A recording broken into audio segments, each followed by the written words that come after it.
Le docteur Kierzek qui prend la parole, c'est qu'il est la nuit aux urgences, il est le matin avec nous dans Télématin. Ça tombe bien parce que ce matin, vous avez choisi de nous raconter une histoire vécue aux urgences précisément, docteur.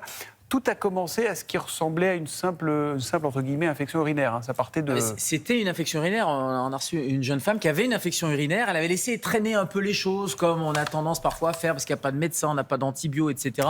Où on se dit ça va passer. Et sauf que l'infection urinaire, ça a démarré par une infection urinaire simple. Et puis après, c'est monté jusqu'au rein. Et quand elle est arrivée aux urgences, elle était déjà dans un état de septicémie. Alors heureusement, on a pu prendre en charge les choses. Mais en fait, on comprend assez aisément, quand on regarde un schéma anatomique, l'infection urinaire, c'est l'infection de la vessie. C'est les bactéries qui vont rentrer par l'extérieur et qui vont pénétrer dans la vessie. Et ça va ensuite, si on ne traite pas, ça va remonter, parce que les bactéries, elles suivent les voies naturelles. Elles remontent dans l'ureter et elles arrivent au niveau du rein. Ça donne une pyélonéphrite, c'est ce qu'on appelle une infection urinaire haute. Et si on ne fait toujours rien, si on ne donne pas d'antibiotiques et si on attend, le rein il est en contact avec le sang et donc les bactéries vont passer dans la circulation sanguine et ça donne une septicémie. Et oui, on peut mourir d'une septicémie à cause d'une infection, d'une simple infection urinaire. Donc c'est pas du tout à banaliser et à négliger. Alors quels sont les symptômes ? Alors justement, il faut reconnaître les symptômes. Alors, les symptômes d'une infection urinaire, je parle souvent des femmes parce qu'il y a 2 millions de femmes qui en sont victimes chaque année pour des raisons anatomiques, parce que les bactéries, le trajet de l'urètre est très court, plus court que chez l'homme. Et donc, les cystites simples, c'est un problème qui est extrêmement fréquent avec des brûlures et des douleurs mictionnelles. Donc, lorsqu'on fait pipi, une sensation de pesanteur dans le bas-ventre, des besoins pressants d'aller uriner, des urines un peu troubles ou parfois une hématurie, c'est-à-dire des traces de sang. Ça, c'est les symptômes de la cystite simple, de l'infection urinaire qu'on appelle basse. Il n'y a pas de fièvre, il n'y a pas de douleur dans les reins. Et si on attend, ça va monter au niveau des reins et là arrive la fièvre et arrivent les douleurs dans les reins, dans le dos, parce que c'est un des 2 reins qui est infecté. Et donc puis là, il y a urgence quand on commence à avoir mal au dos.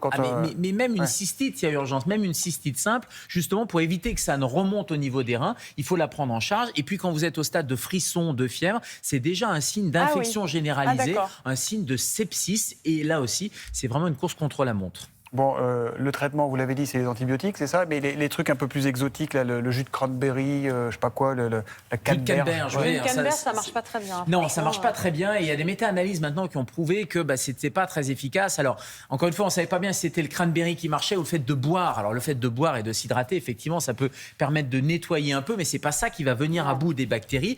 Nouveauté, en revanche, chez les pharmaciens, vous allez pouvoir justement, quand vous êtes coincé avec une infection urinaire, c'est samedi après-midi, il n'y a pas de médecin. Les pharmaciens vont pouvoir maintenant faire le test urinaire et vous prescrire les antibiotiques et vous délivrer les antibiotiques. Moi, ça m'est arrivé plusieurs fois le dimanche. Exactement. Et donc ça, c'est la nouveauté. En revanche, ce qui fonctionne, c'est la prévention. Et la prévention, c'est fondamental de le rappeler, de boire beaucoup, boire suffisamment. Ça permet de drainer tout simplement et d'éviter que les urines stagnent. Deuxièmement, on ne se retient pas.